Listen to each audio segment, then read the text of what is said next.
Bonsoir à tous, bienvenue, nous sommes le jeudi 18 mai. La journée a été chargée aujourd'hui pour le pape. Il a rencontré des centaines de malades accompagnés de leurs familles.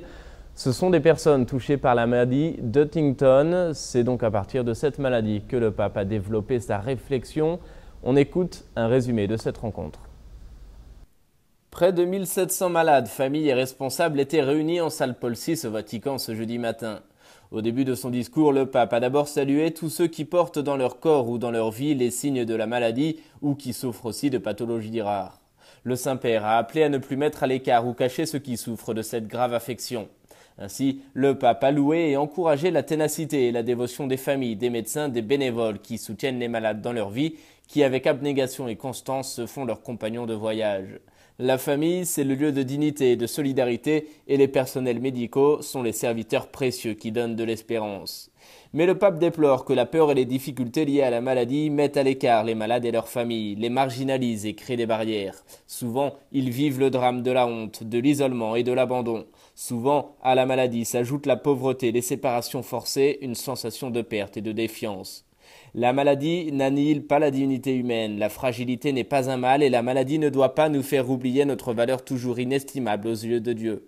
Vous êtes précieux aux yeux de l'Église, a conclu le pape. Et puis aujourd'hui également, le Saint-Père a reçu les nouveaux ambassadeurs près le Saint-Siège. Ils sont présentés au pape leur lettre de créance. Il en a donc profité pour promouvoir le dialogue. Il a également rappelé la finalité humaine de l'économie et puis évoqué les facteurs qui exacerbent les tensions à l'international. On écoute un résumé de son discours. Le pape recevait ce jeudi les ambassadeurs du Kazakhstan, de Mauritanie, du Népal, du Niger, du Soudan, de Trinidad et de Tobago. Dans son discours, il a expliqué que ce qui exacerbe les problèmes actuels, ce sont l'économie et la finance. Au lieu de servir l'être humain, ils sont organisés principalement pour des intérêts propres et pour échapper au contrôle des pouvoirs publics qui restent responsables du bien commun mais manquent de leviers nécessaires pour modérer les appétits exagérés de quelques-uns. Le risque, met en garde le Saint-Père, c'est que cette situation pousse à recourir de plus en plus à la force, qui n'est plus considérée comme un dernier recours, mais comme un moyen disponible parmi d'autres, un moyen à utiliser sans évaluer avec profondeur les conséquences. L'autre facteur qui aggrave les conflits, poursuit le pape, c'est le fondamentalisme, l'abus de la religion pour justifier la soif de pouvoir, l'instrumentalisation du saint nom de Dieu pour faire avancer par n'importe quel moyen son propre désir d'hégémonie. Là est le danger pour la paix dans le monde, explique le souverain pontife.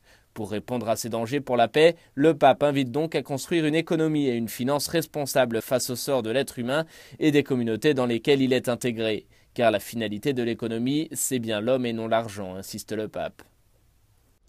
Et enfin, en tout début de journée, le pape célébrait comme chaque jour la messe dans la chapelle de la maison Sainte-Marthe. Dans son homélie, le Saint-Père a rappelé la mission chrétienne qui consiste à donner de la joie aux gens. Il a réaffirmé par ailleurs que l'amour de Dieu est le noyau de la vie chrétienne. Regardez.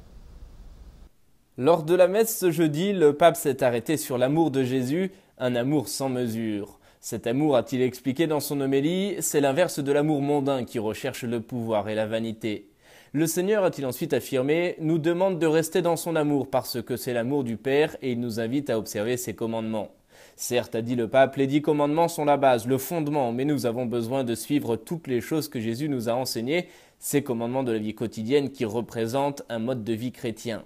Même s'il y a beaucoup de commandements de Jésus, il y a un seul noyau, c'est l'amour du Père pour lui et l'amour de lui pour nous. Le pape a mis en garde contre les amours qui éloignent du véritable amour de Jésus. La mesure de l'amour, c'est d'aimer sans mesure. Et le pape de conclure, l'amour et la joie sont des dons que nous devons demander à Dieu pour transmettre cette joie aux gens à travers l'amour de Jésus. Voilà, c'est la fin de cette émission. Merci à vous de l'avoir suivi. Je vous souhaite une très belle soirée. À bientôt.